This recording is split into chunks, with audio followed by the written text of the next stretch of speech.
Sikhizm yoki Sikhlar 15-asrda Hindistonning Panjob hududida shakllangan dinlardan biridir.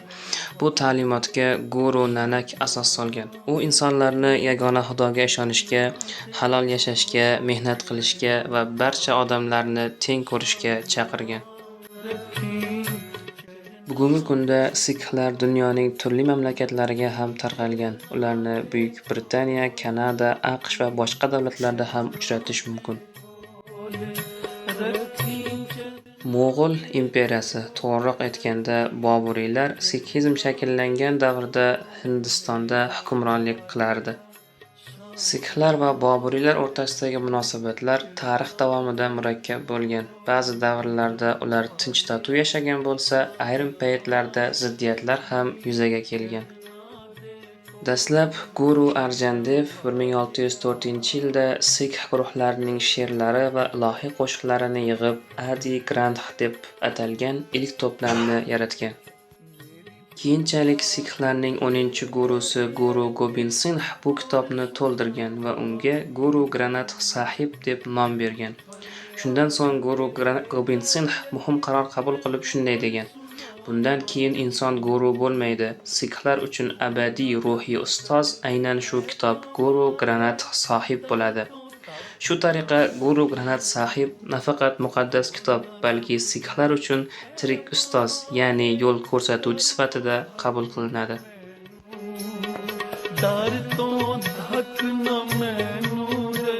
Sikhizmda ibodat qilinadigan joy Gurdvara deb ataladi. Dunyo bo'ylab minglab gurdvaralar mavjud. Ular Sikh jamoasining markazi hisoblanadi.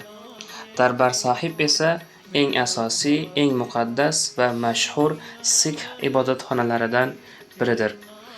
Uni ko'pincha oltin ibodatxona ham deb atashadi. Bu joy Sikhlar uchun eng muqaddas maskan hisoblanadi va har yili millionlab ziyoratchilar tashrif buyuradi.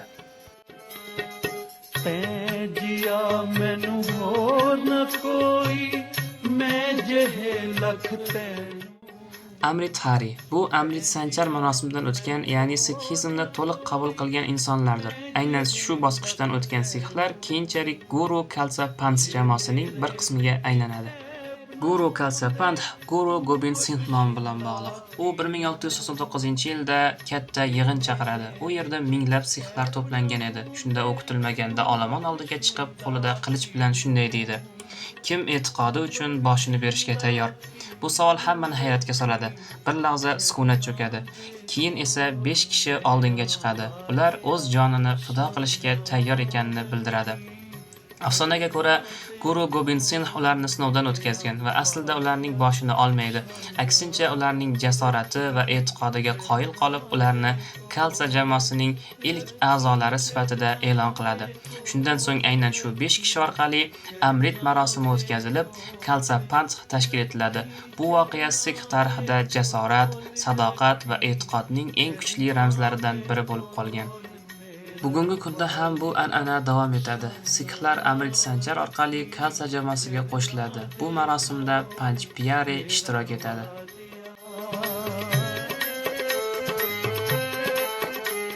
Kaur familiyasi ayollarga beriladi. Singh esa erkaklarga beriladigan familiyadir. Kaur malika degan ma'noni bildiradi va u hurmat, qadr-qimmat va tenglikni ifodalaydi. Sikh esa sher degan ma'noni bildiradi. Bu jasorat, kuch va mustaqillik ramzi hisoblanadi.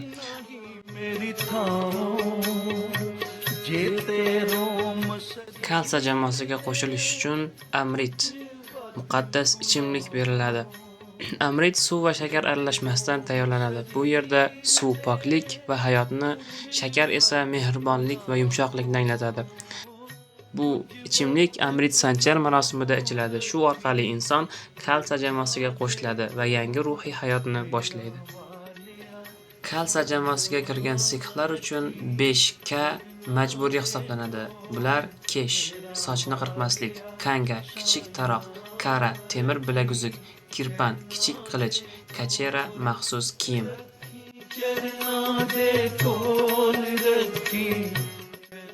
Ba'zi holatlarda Sikhlar tashqi ko'rinishi, ayniqsa salla tufayli musulmonlarga o'xshatilib noto'g'ri tushunilgan. Natijada ularga qarshi hujumlar ham kuzatilgan. Masalan, 2016-2017 yillarda sikhlarni yomon ko'rish holati 243% gacha oshgan. G'arbda egizak nonlar qulagandan so'ng islamofobiya kuchayib ketadi. Natijada 2012-yilda ham shunday tushunmovchilik sabab 6 nafar sikh musulmon deb o'ylab o'ldirilgan voqea qayd etilgan. Shunga qaramay, sikh jamoasi har doim tinchlik, sabr va bag'rikenglik g'oyalariga sodiq qolib kelmoqda. को नहीं न बाबल वीर न माओ औखे वेले को नहीं न बाबल वीर न माओ शबे धक्का दे मेरी कोई न पकड़े बाहों शबे धक्का दे मेरी कोई न पकड़े बाहों मेरी कोई न पकड़े बाहों रखी चरना दे कोल मेरा वालिया शाया रखी चरना दे कोल मेरा वालिया शाया रखी चरना दे कोल रखी चरना दे कोल रखी चरना दे कोल रखी चरना दे कोल रखी चरना दे कोल मेरा वालिया शाया रखी चरना दे कोल मेरा वालिया शाया रखी चरना दे कोल मेरा